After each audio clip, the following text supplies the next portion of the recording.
Hi everyone, I am Leanne and I am the youth educator with ICAP. I am going to be doing a quick little walkthrough for everyone today about how to do a loose parts build with your child or children.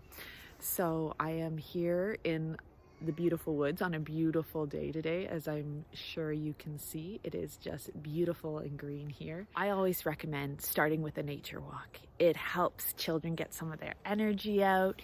You can run with them. You can pretend to be the different animals that live in the area while you run. And it then creates a space for conversation once you do stop. So when we're doing loose parts, there's a couple ways you can do this. I personally prefer to find a spot where there's loose parts that we can use so that you're not really removing anything from its natural habitat. But if you do, you can always make it a trip so that one day you collect and then the next day you return it. So if you're doing it that way, it's always, well, no matter which way you're doing it really, I find it's always really good to sort of front load information for your learners about how you're going to do it. So that means letting your learners know exactly what you're going to be doing. So in this case, you would let them know that you are going to be collecting found materials to make animal homes. And anything that they collect has to be able to fit in the bag that you are going to give them. So this sort of lets them know what to expect rather than giving them a bag, letting them go crazy with it, and then having to explain what you need to do. I think one of the important things to also front load with your learners is the idea of not taking more than they need, and also not taking anything, for example, from anything living. Where, if I look around on the ground right now, let me show you. I can see rocks. I can also see leaves. I can see branches. I can see fallen leaves. So if there's fallen leaves, if there's fallen pine cones, if there's rocks, those are things that I can take versus, stripping a plant of its leaves, which, creates another conversation, obviously, for what do plants use their leaves for.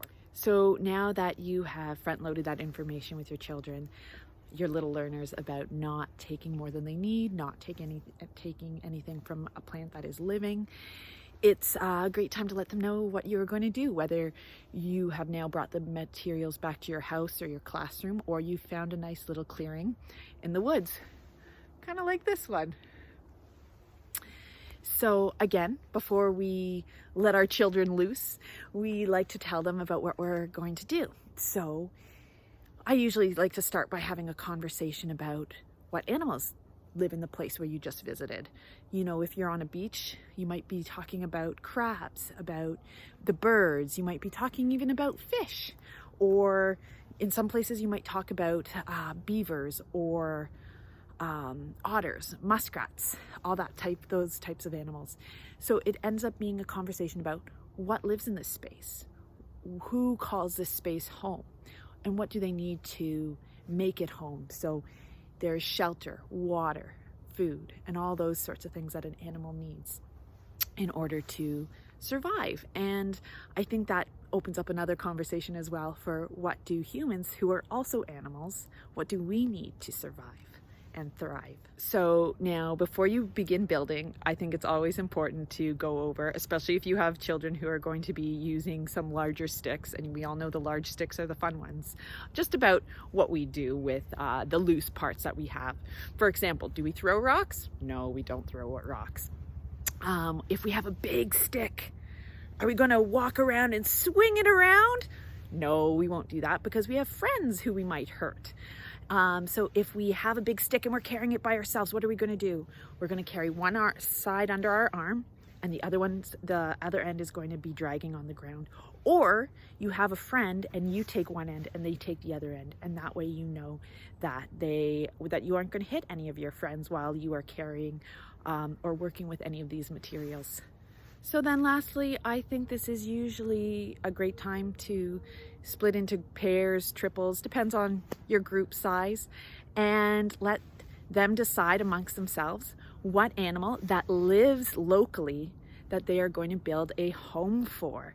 You can set your own parameters around how long they might need to do that, but let them know that the house that they build is going to be tested, because an animal's home needs to be strong. Why does it need to be strong? It needs to be strong to protect it from predators, and it needs to be waterproof because, well, depends on the animal, I suppose, because a fish's home does not need to be waterproof, does it? But if you're talking about a squirrel or a bear, you know, they don't want to have rain falling on their head while they're trying to sleep, right? So waterproof is important, and also having a source of food nearby is really important as well. So then you let your learners, giving them whatever time parameters you've set, that time to go and find loose parts and make their little build. So for example, in this little clearing that I've sort of stopped myself in, as you can see, there's definitely some big logs there, but there's also tons of sticks and rocks and pine cones. And so depending on your time constraints, depending on the space that you found yourself in, you can either try to do big homes, you know, if there's lots of big sticks around, or you can try to do mini homes, which is sometimes great with our younger learners, or just, you know, when we have time constraints that won't allow us to build these big, crazy homes for our animals. So I also like to let our students, our learners, our children know that there's going to be a test at the end of when they build their home, because an animal's home has to withstand a lot of things. So once an animal's home has been built and our time has expired, what I like to do is actually do a tour with the children of the different animal homes that they've built.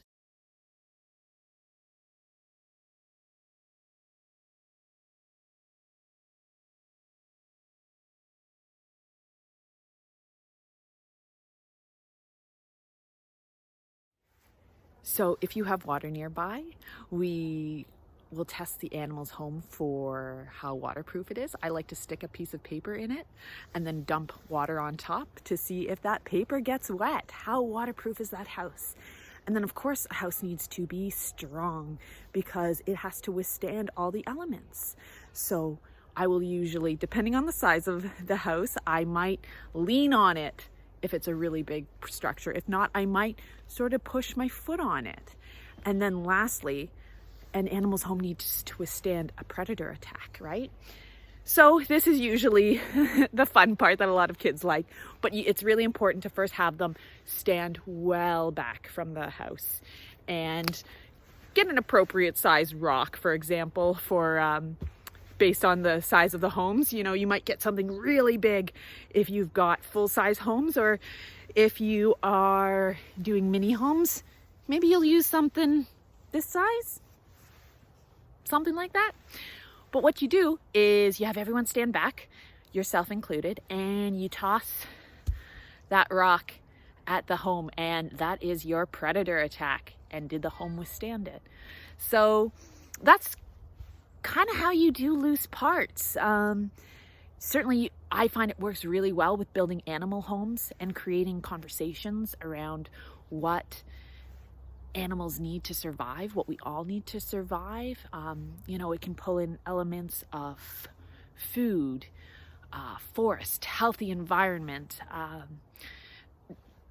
just about anything really that you want to explore. It creates some really good space for conversation around the environment, our home and habitat, and by drawing on animals that live in the space where we're at, it really helps connect children to the space where they're living, essentially. So that is loose parts.